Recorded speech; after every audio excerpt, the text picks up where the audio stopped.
It's season 2 of Ag and Culture. And of course, we are talking culture. Tune in for great guests and conversation, breaking down all things agriculture. Watch us on our YouTube channel, MS Footprint Farms, and on Facebook at Footprint Farms. Every Tuesday, 9 a.m. Central, 10 a.m. Eastern, and 7 a.m. on the West. Proudly sponsored by Heifer USA.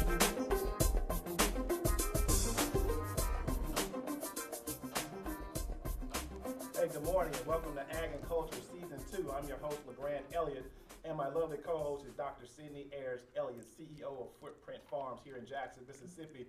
And welcome back to Ag and Culture. Of course, you know by now this show focuses on everything agriculture, but more specifically, how does it affect ranchers and farmers in the communities of color?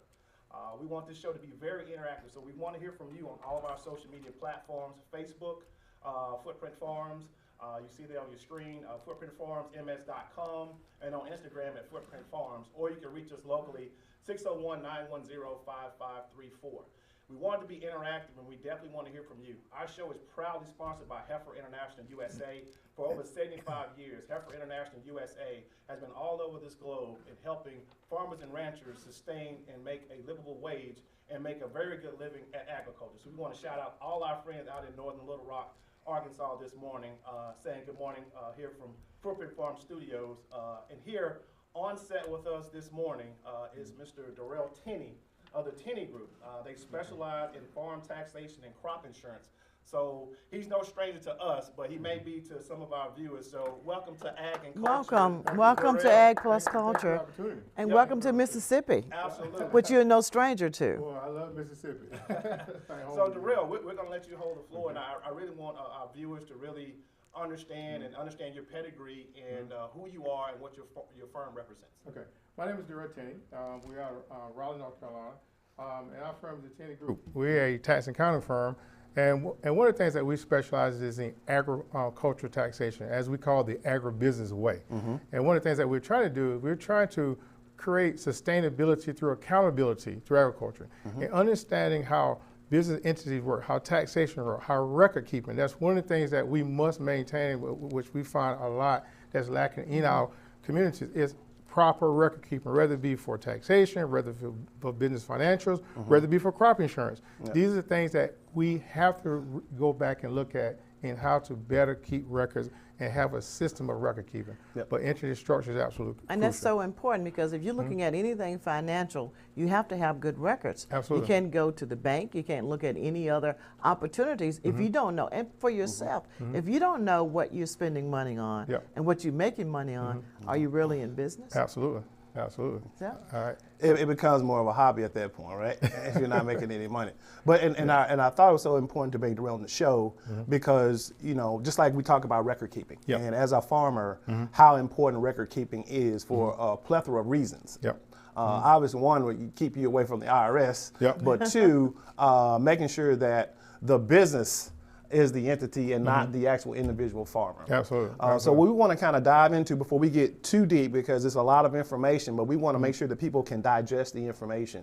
So one of the things I want you to really start off with is the simplicity of setting up, whether it's a LLC, a S Corp, or a C Corp. Can you just kind of briefly explain, like you talked earlier before we went on the air, about, you know, one of them deals with, you know, how you're listed or how you're registered in your state, and then the other is really more so how are you going to be claiming your taxation with the IRS? Okay. Well, first of all, I got to give a disclaimer, because we are not attorneys. I'm not a lawyer. The information that we give is for tax purposes only. We do work with attorneys, but I have to give a disclaimer. The information that we're providing today is for taxation only. We cannot give legal advice. Okay? Oh yeah, absolutely, and just some really great information, some really good food for thought. One of the things I want to, one of the things about having an entity and structure, it's not only for protection, but it's also protect liability. Not only tax protection, but liability protection. What we see a lot of times, in our agricultural communities, we operate as sole proprietors, okay? And all the debt is written on us, the farmer. And we've seen debt pass down generations to the next generation. Yes. So what we're trying to do is show people how to operate out of the entity. I always say, it's not how much money you make, it's how you receive the money you make, and how we carry our liabilities that we make, that we as operate as farmers, as I say agriculturalists. A lot of our agriculturists are carrying debt on themselves personally. So let me understand this. So they're carrying it themselves as an individual. Yes. Not as their business as a farm. As a farm. The business needs to be a farm. It needs to be its own entity. Yes. It's separate. It needs to be separate from the individual. Yes. I always say you can reset an entity, but you can't reset an individual. That's right. Okay? That's right. And things do happen within entities, but again, we're trying to show how to reduce liability from the individual, but place liability on the entity. Let the entity operate the farm, not the individual. Which is where it should be anyway, Yes. if you're looking at business to do it. You know, growing up, I grew up in South Carolina. I'm a graduate of South Carolina State University, tobacco country. And, here you see how our uncles and a lot of the farmers, it was a sole proprietorship. That was it. You crop, you ran the farm, you pay the bills. If you pay the bills, again, back in the day, that's how all the kids got the school clothes. Right. Exactly. And anything else, right? And everything else that you needed. But now the agribusiness way, as I went to South Carolina, my undergrad at South Carolina State is agribusiness, is one of the things that we're trying to educate that next generation on is agribusiness. We get a lot of calls from farmers say, can you talk to my son, can you talk to my daughter, who's moved away up north, who's moved to Chicago, to New York, to Philadelphia. So that's counseling. But the thing is now we got to make agribusiness, I always say we have to sometime now look at redefine that word agriculture with agribusiness. Yes. And this is what we need to do to get that next generation understanding. You can operate an agricultural entity as an agribusiness, as be an owner away. Which is a big part of that. I mean, because we see that separation of land with us because we think that you can't make any money. There's always sweating and working, but it's a way that you can do business regardless of what the business is to make it work. So you got to understand what agribusiness is and the new face of agriculture. Absolutely, absolutely. And a lot of people want to work with agribusiness entities versus individuals. Yes. And again, going back to the biggest thing about that is this is how we pass it down to the next generation. Generational wealth. Generational wealth. We need to pass entities down. How we're going to show today how individuals can have ownership. Right? Individuals can share the wealth. Yes. We are a very wealthy community. Our community is very wealthy. But the problem is we have never took and understand or have good records to see what our assets are. How do we know what our assets are if we don't have record keeping? That's right. But we got to understand. I've always said I was working with a farmer once. He was a great farmer. He was filling out an application. He came to the office. He said, Darrell, they gave us this to apply for this program. And he said, but one of the things is they asked me to list all my assets. And he's a great farmer now, great farmer. A great farmer. But he said I had one question. What's the asset? Yes, exactly. What's the asset? And so these are the things that I'm saying that we have to bring into our communities now is that understanding. I spent, years in corporate America, but I saw one thing: it was not being taught to us. No, that's right. It was not being taught to us. They've had it for generations going through, and for us and our children and the generation before us and then before them, they only knew what they knew, and they passed that on. But it wasn't everything that's needed for business. No. So it's a new way. It's always been there. We just didn't have access. We have to have the understanding now of what makes agribusiness works. Yes. How agribusiness works and stuff. And it's a collaborative effort. So Darrell, if most people are out there and they're, a lot of our viewers are interested in farming, like you said, these are folks who went away to college in their careers and now the family has this farmland or family land that had been left back in the South or wherever. If I want to start a farm and I'm setting up my corporate structure, what is my first step in doing that as a new and beginning farmer or rancher? The very first step in doing that is making sure you understand if you're going to file an entity at your prospective state, go down to the Secretary of State and file articles of organization or article of corporation. Of course, you have the PLLCs, you have various ones, but as for conversation today, we're talking about how LLCs and INCs may work. But the first thing is understand how do you go down to your Secretary of State. Again, you can do it yourself, or you can get go legal online advice. and do it, but you can got go to do online, it through your Secretary of State. Again, you can get legal advice from an attorney. I have to say that and stuff. Right. But the next biggest thing is that EIN number. When you apply for that EIN number, that's where people mess up the most. And Darrell, I get on Dr. Ayers all the time because we throw these acronyms around as if everybody knows what we're talking about. Explain what the EIN number is. The employer identification number. when you apply Employee identification the employee number. identification number. This is where that's where people mess up the most, is when they apply for that employee identification number. There's a section that asks you, are you a sole proprietorship, or you are a partnership, your corporation, or you're a church or whatever. But that's where most people mess up the most. When they check those boxes, now you are telling the IRS what is your filing requirements. Requirements, right. And a lot of people check these boxes but don't file the way they're supposed to file, or check those boxes not understanding how it works. Yeah. Okay? Yeah. And so, yeah, I remember seeing that when I, incorporated the LLC and I requested the EIN number and it came, and the IRS only sends you that one sheet one time. One time, right? One time. And all that information is on their sheet, and just like you said in this conference in Atlanta, which struck me so well, it's like nobody ever reads that fine print on there. So what you're saying is that whatever you put on there is declaring how the IRS expects to see its taxation coming back as far as how you're going to file your taxes. That's your filing requirements for that EIN number. We have people a lot of times say, well, me and my buddies are going in and we're going to do a partnership. Well, they check that box, say partnership. Well, you just told the IRS that your filing requirements in Form 1065. Which is a partnership. Which is a partnership, a general partnership. And that's the IRS tax form 1065. That's the tax But everybody in the partnership end up filing Schedule C or Schedule F, which is never filed Schedule E or Schedule C. Yeah. And a lot of people check, well, if they do check corporation, they'll understand that you got so many days to declare as a S corporation, 75 days to declare as a S corporation. So these are things that a lot of people, when you apply for the EIN numbers, that's where they have a lot of problems at. So we can actually do one show just on EIN numbers, because I have to understand the difference in what the entity is. If it's going to be an LLC, what that consists of.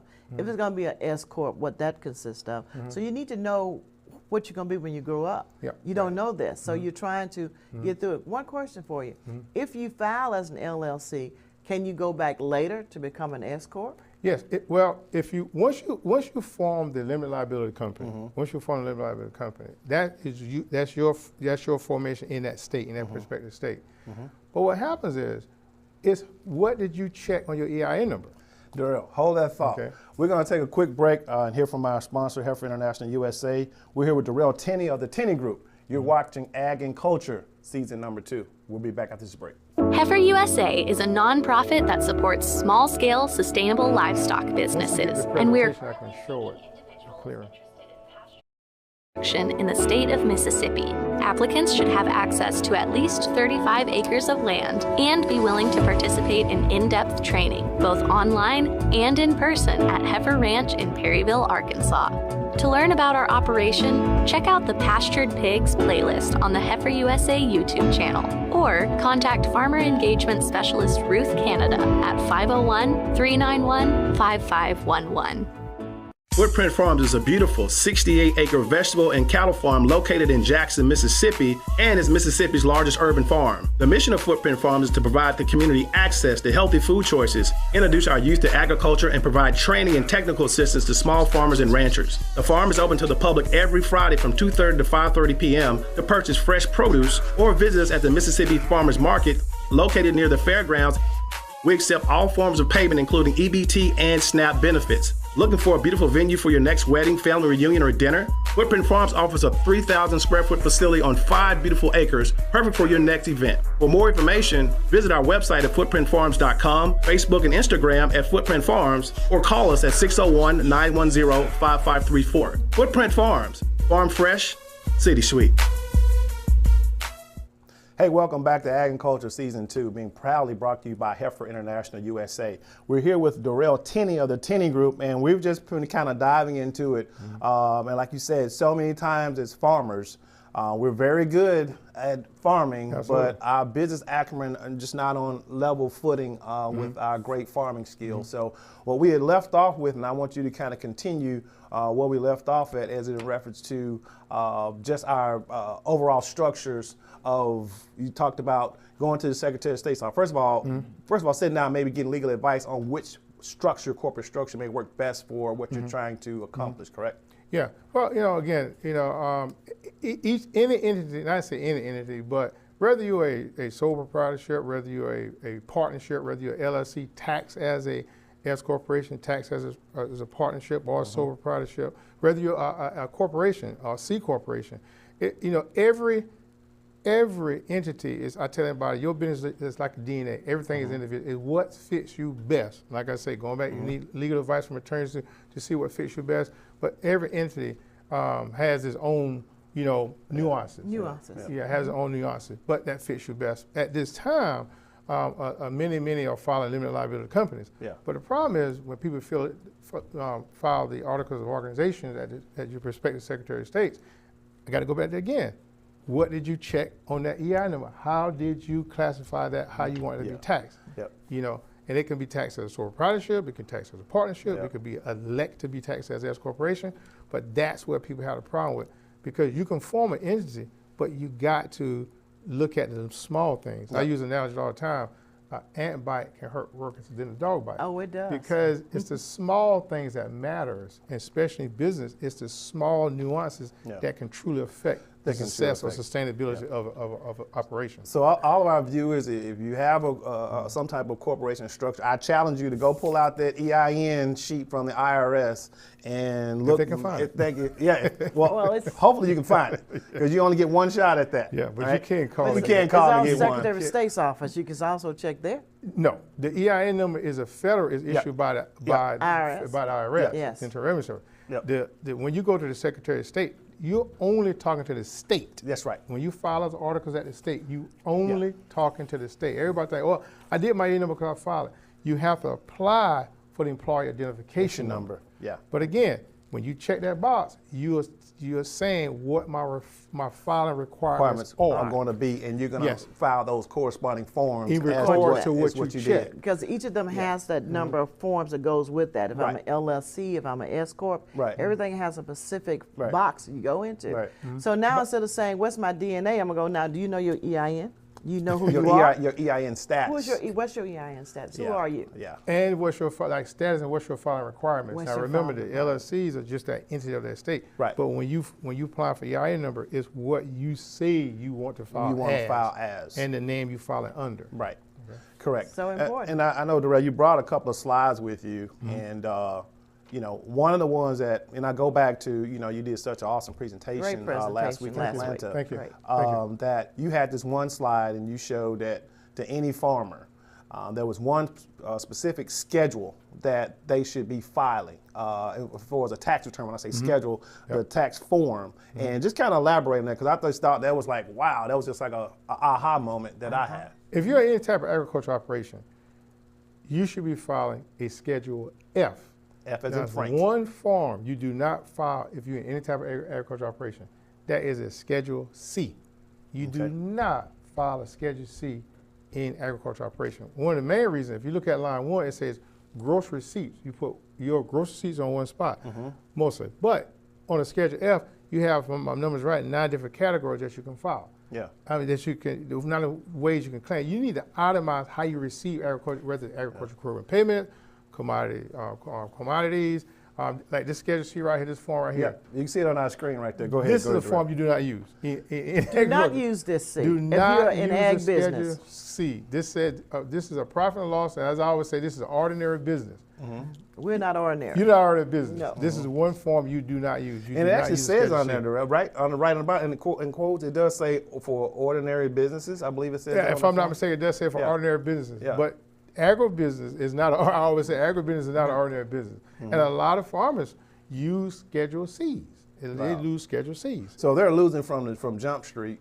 They're losing opportunities for reducing taxable income. By you can claim your bases. There's some income in agriculture that can be deferred. Like you see on a lot of lines of Schedule F, you have A versus B.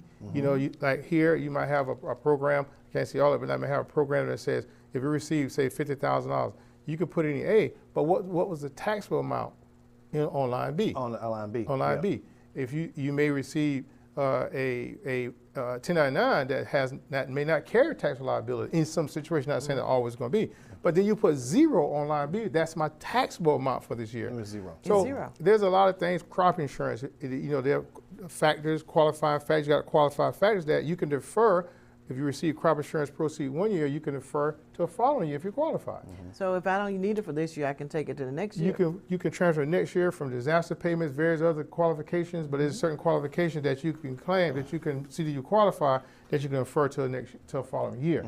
But you will put the amount you receive, but for this year you put 0, but you put how much you defer from previous or following year. So the Schedule F, this is, if you're doing farm rentals, land rentals, but if you go back to that Schedule F, you must itemize you should itemize all income that's received in agriculture on your Schedule F. Never use a Schedule C in agriculture. Yep. So we got that. We never use a Schedule C. So for farmers or ag producers, I mean, totally, not just farmers. Like any we need to look at it. agriculture Anything in business. ag, we need to be looking at that. A Schedule F. So You should be doing important to do Schedule it. F. And this is because, so Darrell, then a lot of times as farmers, and I see them, they're saying, well, I don't want to pay any taxes, but your net worth end up being 0. Absolutely. And you have no net worth. So how can you Absolutely. do anything else with that? We get tired of farmers coming in and saying, well, I don't want to pay any tax, so I'm not going to report all my income. Or people come in all the time and say, I got this 1099, I don't report it because I already know I got it. Well, if you got it in your hand, I already know you got it. I already know you got it, right? That's But right. it's not, like I tell people all the time, it's not the amount of money you make, it's your legal tax deduction you can claim against your operation to reduce taxable income. People come in the office all the time will say, well, so-and-so said they can hook me up. They come to the office so hooked up, we can't get them unhooked sometimes. You don't have to get hooked up. They truly be hooked up, right? right? They're truly hooked up. You can't get Is them it locked hooked up? Yeah, Which one? Exactly. Well, it might be some of both. Maybe some of both. But what I'm saying is that I don't care how much money you receive. The basis is, can you utilize legal tax deduction? You don't need to be hooked up. Car and truck expense, chemicals, conservation. People ask me all the time, can you claim conservation? Absolutely. If you got $50,000 for a fencing, you spent $49,000 in putting that There's fence only only got $1,000 that's taxable. taxable. Conservation expense, again, custom hire, depreciation. These are all the legal tax deductions that you can claim. So your fertilizer and lime, all that's tax deductible. out of what you're Absolutely, doing absolutely, out. absolutely. But you can't do this unless you're doing an itemized list coming down, which is on your schedule. Which is on your Schedule F. And again, keeping accurate records. Categorization is very crucial. We provide all of our clients and farmers, who ask for this financial book. It gives you your profit and loss statement, your balance sheet, cash flow, trial balance, general ledger. But in your profit and loss statement, everything is categorized. Right. And so you can use some of the same categorization here to know what chemicals, lime. We work with farmers throughout the country, and seeds, plants, repairs, land animals, vehicles. Oh my gosh, But all of everyone those. comes, and we get this a lot. People come and say, we ask for a particular receipt. I gave it to you. I gave it to you. I said, well, where is it? They say, where's it? In supplies. Everything is not a supply. Supplies? Yeah, that's right. Everything is not a supply. That's right. If you grew tomatoes and you made $100,000, you put $95,000 in supplies. Where's the seeds? Where's the plants? That's that. Well, wait a minute. Where's it? Right. Seeds, plants, chemicals. Yeah. These are things that you must, utilize. So then just looking at what you just showed us in your financial statement, you have everything in categories that they should be looking at. So for anyone who wants to come in and get more information on this, they can contact you. Absolutely, absolutely. We have our our department there that handles all of our financials. We have a payroll department, financial department, insurance department, and of course almost our tax department. But one of the things that we do in trying to work with our farmers throughout, a lot of farmers wait for December 31st to see where they're at.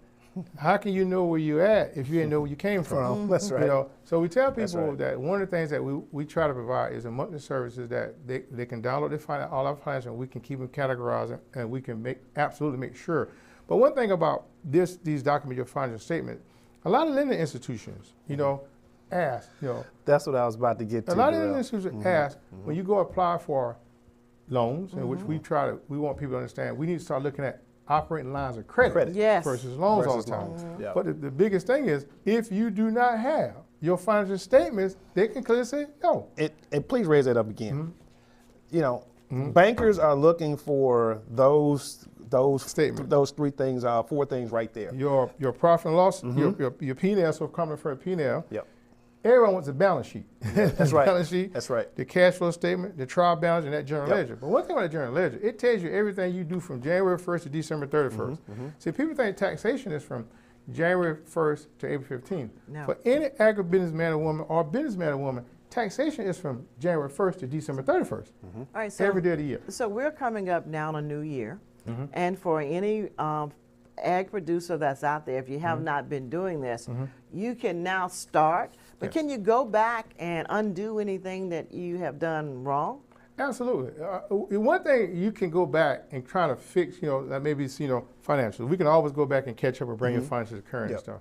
But we tell people, try to have things in place before December 31st. Everybody come to you January 1st and say, can you fix this? You should have came to me yesterday, okay, to look at certain things. Not saying you can't go back and catch up financials, like, okay, for EIN numbers. You can go back and request for a late filing procedure. When I show you how we do that with the EIN numbers. A lot of people who say, well, you can go back and change your filing requirements. You can go back and change your filing requirements, okay?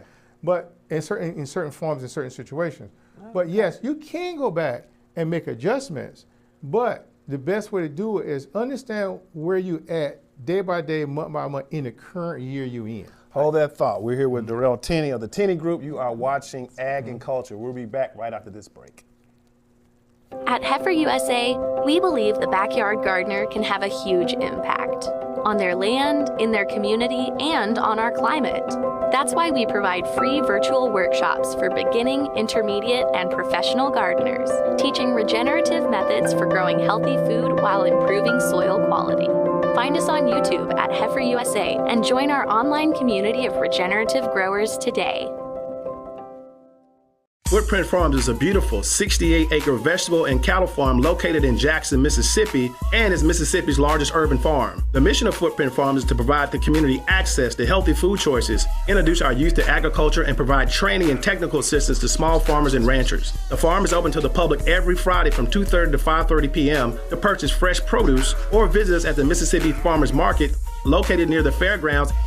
We accept all forms of payment, including EBT and SNAP benefits. Looking for a beautiful venue for your next wedding, family reunion, or dinner? Footprint Farms offers a 3,000 square foot facility on 5 beautiful acres, perfect for your next event. For more information, visit our website at footprintfarms.com, Facebook and Instagram at Footprint Farms, or call us at 601-910-5534. Footprint Farms, farm fresh, city sweet.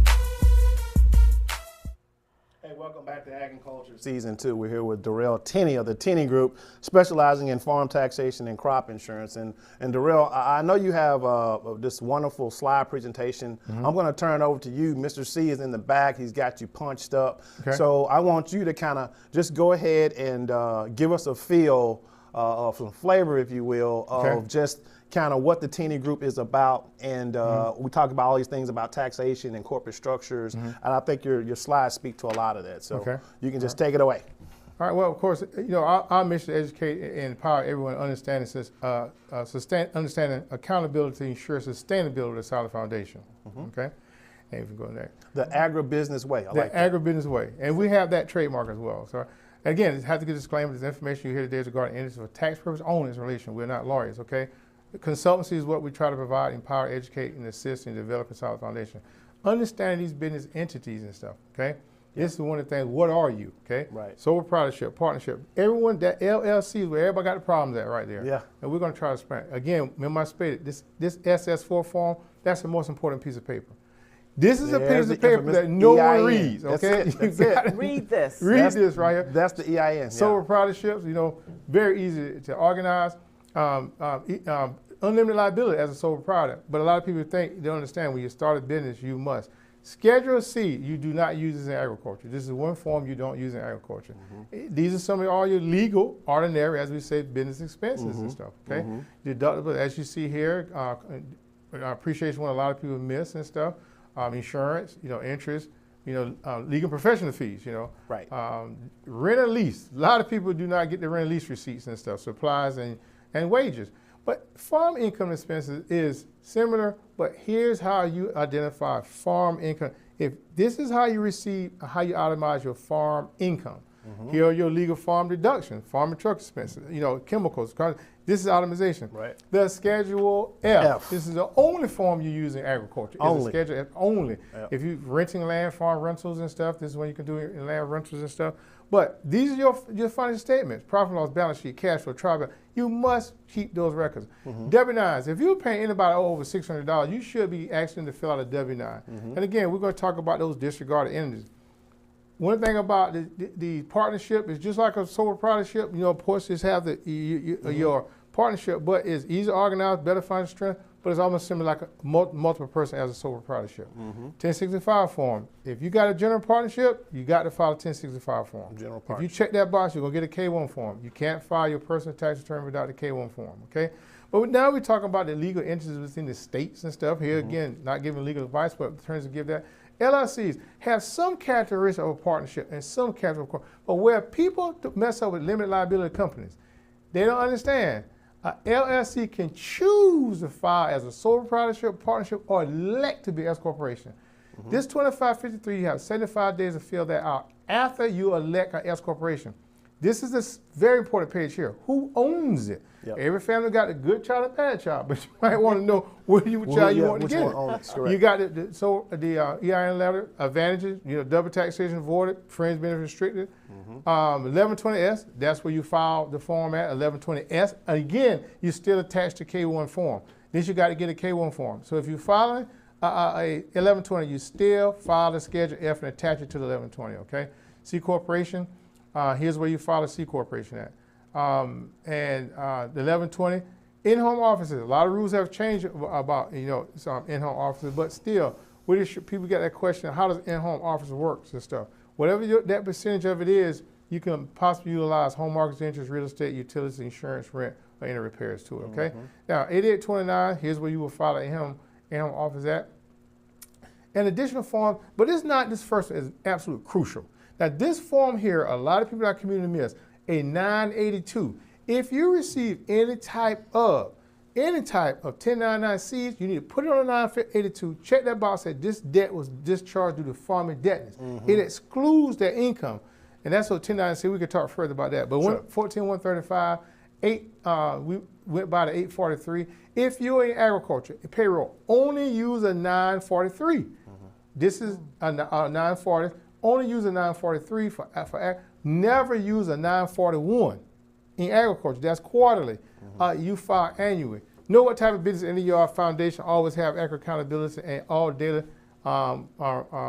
expenditures can reduce tax income. So I know you went through that fast I try to keep because up of that, but one of the things that we want to do is to be able to bring this information to our farming and to our ag communities. So what we're going to do, of course, this is not the last time we'll see you. We're going to talk some more about it, but we're going to go into specifics to give you time to talk about one or two that is the first important ones, and then that next series might be that 3 and 4 to come in, and of course we're going to be able to get back in contact with you and even get you back in person with in front of our farm groups.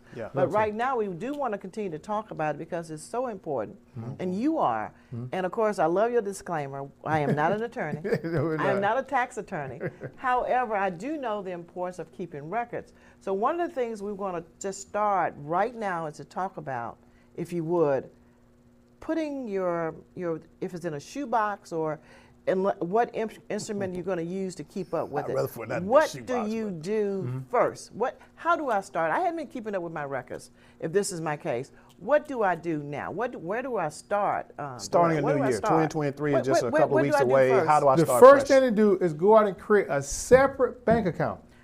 For business. For business. Do not co-mingle funds. Don't put everything. Say it again. Create a separate bank account for business. Your farm or your entity should have its own account. Own account. With his name. With his name. With the number that's on it and everything else that goes with that. Your tax number and everything. Everything that Not goes your with personal one. Not your personal. That you buying your makeup out of. Nope. Okay.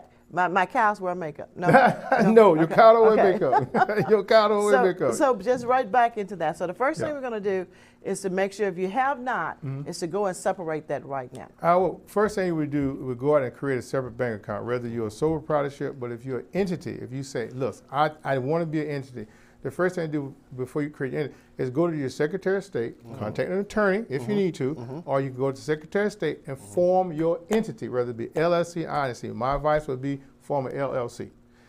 And then once you get your documentation, back from your limited liability company, then go to the bank and open up a bank account in the entity's name. Which is the only way you can do it. You got to have something to take into the bank. You got to have something to go to the bank. If you're trying to create an entity, you got to have your articles of organization, incorporation from the particular articles from the Secretary of State, okay?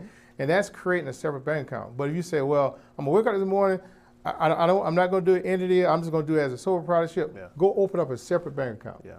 I know banks here in Mississippi, not only the articles of incorporation, but also the EIN. They want to be able to see that tax identification number as well when you go into the bank. But you're absolutely right, making sure that you keep those two pots of money separate. From your personal consumption versus your business consumption. That needs to be one of the first things you do day one.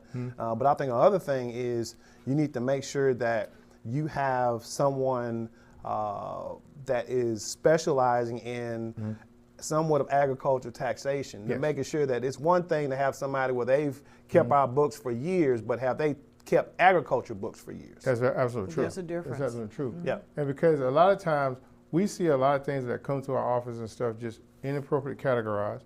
They're not utilizing the legal agriculture expenditures, seeds, plants, chemicals, fertilizer, lime. They're not utilizing it. And I'm going to say something real brief about the EIN number. If you can, even if you wake up and say, I'm going to do a sole proprietorship, you should still apply for EIN number as a sole proprietor, okay? Because one of the things about that, you don't have to use a Social Security number. And so you always want to have, but that's the biggest thing, like you said now, is understanding categorizations, keeping up with records on a daily basis and stuff. That's the first thing we should do. So then I've opened up my account, and so now I have to make sure that the people that are writing me checks or paying for my goods, it should not be made out to Cindy Ayers-Elliott. No. It should be made out to the business. It should be made in this out case, to the the Footprint Farms. But it should not be to me, because if it comes to my name, then I have to put it where? Under your personal tax. So which means I just took away money from my business. And you've added more tax liability to yourself. Myself. You remember that form W-9 I gave you and stuff, like you're paying people and stuff? It asks you for your Social Security number or your EIN number. I tell people all the time, you should never put your Social Security number on that form. Always an EIN number, whether you're going to classify as sole proprietorship, partnership, whatever. Always use your EIN number. But like you're saying, you're absolutely right. Any money that's paid to you is taxable to you. But here again now, I always say make it go to the entity, but still, if it comes to you, did you keep up with your records? Because you only pay taxation on money that's left over. That's right. And another thing is you only pay taxation on earned income. We get people who, once you pay tax on money you put in an account, that's actually a loan to the business then. But we get people who transfer money, loan money to the business, but at the end of the year, they add all up as a taxable income. That's not taxable income. Only thing that's taxable is what you earn. So if you say I put $10,000 in to help my business, people add that in there. No, that is not taxable income. That's right. Okay. That is a loan. Yes, that's a loan to the business, but the taxable income is what you earn. Right. Is what the business earns. Yeah. But again, like you said, now if it comes to you now, it must, in certain situations, file personally under your personal tax return. So we have to make sure that the people that we're doing business with understand that when you're paying me for a goods or service, it has to be made out to the company. It should be made deposited into that account. And to that account. Well, now, Darrell, can I pay me? Can I get money from my? So just because everything is going into your business, you still get paid out of your business. I tell people, a lot of people say, well, I'm going to take a draw, I tell people, if you're going to take a draw, or a lot of people say, I want to pay estimated tax, there's nothing wrong with paying estimated tax, absolutely not. But I advise people, if you're going to pay estimated tax, you're going to take a draw, put yourself on your payroll. Put yourself on payroll. Pay yourself in a company so you can pay your Social Security, so you can pay Medicare and unemployment. Put yourself on payroll. That is your taxes. That is the tax that you're paying is through payroll taxes, okay? But the one thing about that, we got a lot of farmers now who come in and they're saying, well, I've been farming for 30 years. I'm going to retire. Darrell, hold that thought. I want you to come back after the break. You're watching Ag and Culture. We're here with Darrell Tennie of the Tennie Group, North Carolina. We'll be right back. Heifer USA is a leader in regenerative agricultural practices, like our pastured pork production operation. Raising pigs on pasture allows the animals to flourish in their natural habitat while building organic soil matter and restoring soil biodiversity.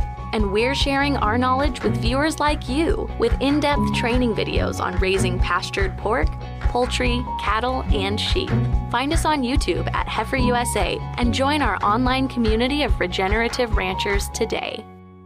Footprint Farms is a beautiful 68-acre vegetable and cattle farm located in Jackson, Mississippi, and is Mississippi's largest urban farm. The mission of Footprint Farms is to provide the community access to healthy food choices, introduce our youth to agriculture, and provide training and technical assistance to small farmers and ranchers. The farm is open to the public every Friday from 2:30 to 5:30 p.m. to purchase fresh produce or visit us at the Mississippi Farmers Market located near the fairgrounds. We accept all forms of payment, including EBT and SNAP benefits. Looking for a beautiful venue for your next wedding, family reunion, or dinner? Footprint Farms offers a 3,000 square foot facility on 5 beautiful acres, perfect for your next event. For more information, visit our website at footprintfarms.com, Facebook and Instagram at Footprint Farms, or call us at 601-910-5534. Footprint Farms, farm fresh, city sweet. Hey, welcome back to Ag and Culture Season 2, proudly being sponsored by Heifer International USA, located in northern Little Rock, Arkansas. We want to say hello to our friends out there, and thank you so much for your continued support. We're here with Darrell Tennie of the Tennie Group, and Darrell, I want you to pick back up because I'm pretty sure a lot of people started listening when you said pay yourself. So with the business again, and go back into talking about put yourself on payroll and the importance of you doing that. Well, the importance that you're paying in, for one thing, okay? We get a lot of farmers now who are trying to pass down next generation. They've been farming for 30 years, 40 years, how many years. But the thing that happens now they're getting retired, but they have never paid anything in. Wow. So if anything happens, then you don't put nothing in, you're not getting nothing back. Nothing out, that's right. You know, and so that's one of the things. But the biggest thing, one of the reasons you want to pay yourself from an entity is because that is a tax deduction. Payroll is a tax deduction. So if you pay yourself, your farm made $100,000, and you paid yourself $30,000, well, $30,000 is already gone. So now you expensing out $70,000, but that $30,000 is a part of your tax deduction. Anything that you pay individuals over $600, you give them a 1099, or put them on a payroll. If they're an employee, put them on a payroll. But that's a lot of things that we see that a lot of farmers don't do. They do not pay themselves from the farms. They take draws from the farm. Right. Then they won't even claim that because you take a draw, that's a 1099 that's a 1099 to you. That's taxable. That's taxable to you. We get people paying the estimated taxes. Again, nothing wrong paying the estimated taxes. But if you're going to pay the estimated taxes, take that same 4 quarters that you're going to pay, put yourself on a payroll. That is your tax that you're paying every week, every bi-weekly, every month. That is your tax you're paying. So, Darrell, it sounds like just from you explaining that, and I'm pretty sure a lot of people out there having this aha moment as you talked about farmers who've been kind of not doing that. It's almost like you're doing two things. You're almost double taxing yourself, and you're leaving a lot of unclaimed deductions on the table. Well, you are leaving unclaimed deduction if you're not properly utilizing your Schedule Fs, okay, your legal deduction sheets. You are leaving a lot of deduction opportunities on the table. But you also, the biggest deduction is payroll is a tax deduction. It's one of your tax deductible expenses, is your payroll. And so we get a lot of people scrambling, trying to, find stuff, sometimes make up stuff. But it's not necessary. It's not necessary. If you keep up with proper financial records, and you're at from month to month, week to week, so from month to month, you know if you need to increase your payroll or decrease your payroll. You could increase or decrease. So then would you say to someone who's just getting ready to get everything started, or go back and start doing it correctly, just to set up categories and put in your receipts of what this is in? This is fertilizer. This goes under this one. This one was for equipment. It goes under this one. This is for seeds. It goes under this. Office and keep supplies. up with it. Office supplies. It can't just go in like Darrell said. It just all can't go under supplies or others. So everything should be specific. And then you keep those receipts, just the receipts that comes from the stores or your checks that you've written for that, to be able to go and pair them together.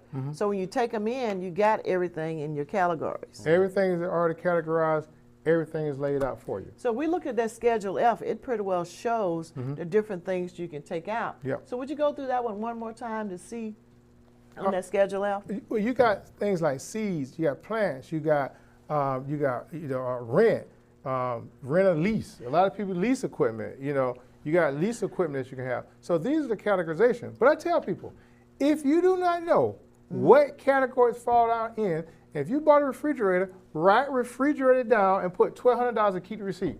Write it down. Write that expense down. A lot of people say, well, I didn't claim it because I know what category go under. You didn't have to put it in a category, but you need to put it as just showing that you purchased A refrigerator. A refrigerator. Money was spent. Right, refrigerator. Money was spent. As long as you got the records and showing it was used for the purpose of the business. Of the farm. business. That's the point. It was used, just because of the refrigerator, if you're in farming and ag, you use refrigerators all the time. All the time. For the coolers, for Part keeping of- your part things. of, part of business operations. It's part of your operation to do that. Yeah. So you can deduct that. And again, I think you made it very clear. We don't know everything we need to do. So we can start with our Schedule F and start looking at those categories. Look But at the those main thing categories. is that we still need to talk to someone who knows. Yes. Who understand agriculture taxation? And like I tell people all the time, tax and accounting are two separate things. Two separate Tax and things. accounting are two separate separate things things. now, okay? And so these are some of the things that we try to, educate people on. But it's just record keeping, categorization, and legally reducing taxable income. People ask me all the time, what system should I use to keep up with my record? And I tell them very clearly, something you understand. Wait a minute now, I don't need to go and buy this expensive system. Don't go get the latest version of QuickBooks with a pen and trip with an I-9 backup if you don't understand it. That's right. Get something that tells you 2 + 2 = 4, minus right. 1 is 3. That's That's your right. income and your expenses. That's right. And that's the biggest thing that people they get stuff they don't understand. So you would just basically, well, depending on your computer savviness, start out with something basic. I think, you mentioned QuickBooks. They have some really basic beginner type, and then as you gradually get a little bit more sophisticated, you can kind of add on those layers to it. Absolutely. But just something, like you said, that you understand and it's going to be simplistic for you to keep up with. They even got some now where, you're not in front of your computer, you can just put the app on your phone and scan their receipt, and it automatically will put it there. And that's one of the best ways of really keeping up with the receipts, because I know they get balled up in your pocket, they get washed, and you forget about them. But that's a really neat way of really collecting those throughout the course of the year. And you having a hard backup copy of those, because like I said, a lot of them are really basic, but they're really powerful softwares that you can get out there. But the best backup, if we tell people if seats were fade, you lose a seat, fire, damage, whatever. The best backup is utilizing your bank statements. Your bank, now remember, a cancel check is a form of receipt. Yes. But those bank statements are very crucial, because in our department, our financial departments, they download your bank statement on a monthly basis. It downloads. You can actually download QuickBooks. You download your financial statement into QuickBooks. So if you out here, we tell people, please, be very, very limited on how you use cash. If you don't want a credit card, use your debit card. But use your checks. Use your business bank account as your transfer. So you don't, not say you don't have to worry about receipts. You still keep the receipts. But that bank statement is clearly identifies what you utilized, what you put in, what you took out. Yeah, in real time. Real time. And you can download that, because our department downloads that. That's why we use example. You run the business, we take care of the company. Okay, I love it. So if I'm buying fuel, diesel, or gas, and I'm using just my debit card and it's showing up as gas, that's my receipt right there. That's your that I can receipt use. right there. Yes. That's your receipt right there. Yeah. So If you use a credit card, which is a gas statement, when you pay the statement from this the business, bank then statement from the bank account, that's your fuel you purchased, but you paid it from the bank account, but you still got the credit card backup for financial records. But if you say, look, I'm just gonna use my debit card, or I'm gonna use, You've for got everything. some type of real-time paper trail. You got on some that. type of real-time paper. But don't use that personal card No. if it's for that business. It's got to be the business. piece. But you can use your personal card now. Tell me about it. But you can use your personal card as long as you take that statement and highlight Which on that was statement business. what was Business business expenses. Okay? Okay. And a lot of times the best thing to do is highlight, I spent $300 on my personal credit card. Here's my office supplies, my fuel. Highlight that. Let the business bank account pay that portion of that credit card. Okay? So yes, you can use your personal one, but you need to itemize it. It's saying what was a business And then I expense. take my business check then and write that to then pay it from that? You can pay it from that or go online. I go. Or go online. Because a lot of times you can see the payments you make. Right. You know, as our departments, when it comes out of our financial department, you can see the payments that was made and where it was made for. Yeah. But you can put notes when you make that payment in there, right. what it was paid for. You can get a bank statement and write the little notes beside it. That's right. But categorization, itemization, I would say, is crucial. That is very, very crucial. So Darrell, and one of the most infamous things that I hear people, and sometimes they do it the wrong way and the right way, is purchasing vehicles in the business name. Talk a little bit about that. Well, when you purchase vehicles in business name, when you go to apply for that, you need to have it, you apply for a commercial account, instead of a personal account, which you can buy and lease it. That's another ramification. But the best thing to do is when you apply for it, you can apply for a commercial account. The first thing they're going to ask you for is your EIN number. Okay? That's right. The second thing they're going to do, they're going to go to the Secretary of State. And They're going to check and see, are you active? Okay, you're not dissolved, you're not suspended. They're going to see are you active. Yep. And one caveat that I'll let you get back is that in the state of Mississippi, every year you have to do a review of your corporate entity with the state. I know here in Mississippi. So annual filing, I think annual filing. Yeah. So that's one thing that people kind of are lunching on a little bit is that, I've got this created and I paid my money, but you have to go and do that annual filing every year to update, or somebody may not be an officer anymore and you change that, but if everything's the same, nonetheless, you still have to do that, because if you don't do that, the state will automatically dissolve they could dissolve, suspend you. Every state have different rules and regs and stuff, but in most states, you have a registered agent. Now, in most states, I can't say in all states, most states hire somebody to be a registered agent, but you could be your own registered agent. You can be your own registered agent. Because they're going to send you a letter telling you your annual is due if you have anything, everybody trying to contact you. But in most states now, again, attorneys would be the best of service. You could be your own registered agent, okay? And that means you're going to get the letter, it comes directly to you or somebody you want it to go to. Okay. And this is so great for us. I know your contact is up. Everybody can see the contact, who you are and how to reach you. But just for our audience and for everyone that we're talking to now, he will be back again, and we're going to break it up into some segments and be able to put that on that he can use and we can use too to better educate. But the main thing is that we're not attorneys, we're not tax, but we can advise you to go and to talk to these groups that can help you. You first have to start, and there's no wrong question to ask. And also, coming down the pipe in the future, we are working with some of these organizations Some great ones. Some great organizations that we will be working with going forward to help facilitate that by holding workshops in person and via online. But we're going to be tackling some of these things and more that we've talked about. And one of the bigger ones that we'll definitely get you back on the show, we talk about heirs property. And to really kind of dive into that. But Darrell, we're definitely going to have you back. Well, thank you for the opportunity. Yep. So, Mr. C, if you can put that back on the screen, how to contact Darrell and the Tennie Group.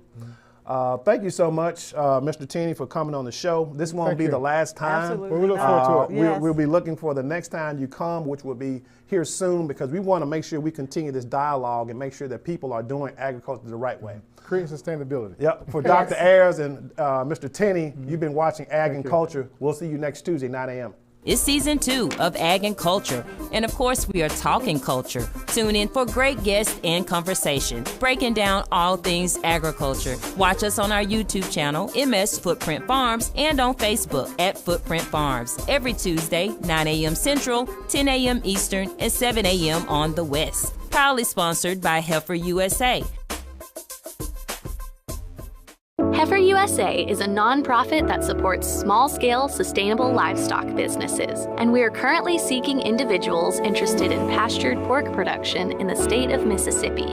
Applicants should have access to at least 35 acres of land and be willing to participate in in-depth training, both online and in person at Heifer Ranch in Perryville, Arkansas. To learn about our operation, check out the Pastured Pigs playlist on the Heifer USA YouTube channel, or contact Farmer Engagement Specialist Ruth Canada at 501-391-5511. Footprint Farms is a beautiful 68-acre vegetable and cattle farm located in Jackson, Mississippi, and is Mississippi's largest urban farm. The mission of Footprint Farms is to provide the community access to healthy food choices, introduce our youth to agriculture, and provide training and technical assistance to small farmers and ranchers. The farm is open to the public every Friday from 2:30 to 5:30 p.m. to purchase fresh produce or visit us at the Mississippi Farmers Market located near the fairgrounds. We accept all forms of payment, including EBT and SNAP benefits. Looking for a beautiful venue for your next wedding, family reunion, or dinner? Footprint Farms offers a 3,000 square foot facility on 5 beautiful acres, perfect for your next event. For more information, visit our website at footprintfarms.com, Facebook and Instagram at Footprint Farms, or call us at 601-910-5534. Footprint Farms, farm fresh, city sweet. When you mention agriculture, most people think of farming. That's planting, growing, harvesting, and selling crops grown at a field. Laboring in those fields behind a mule and a plow from dusk to dawn every day.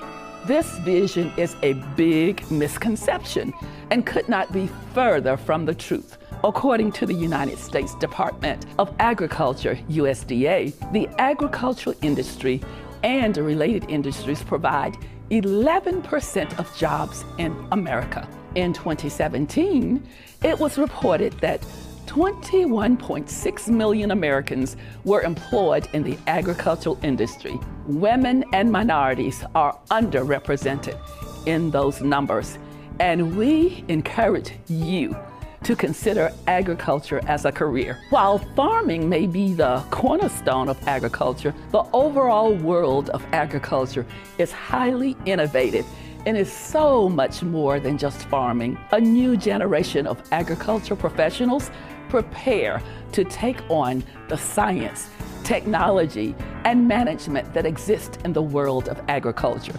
Jobs in agriculture are segmented into 7 basic categories, which include plant science, natural resources, food science, ag business, ag mechanics, and technology.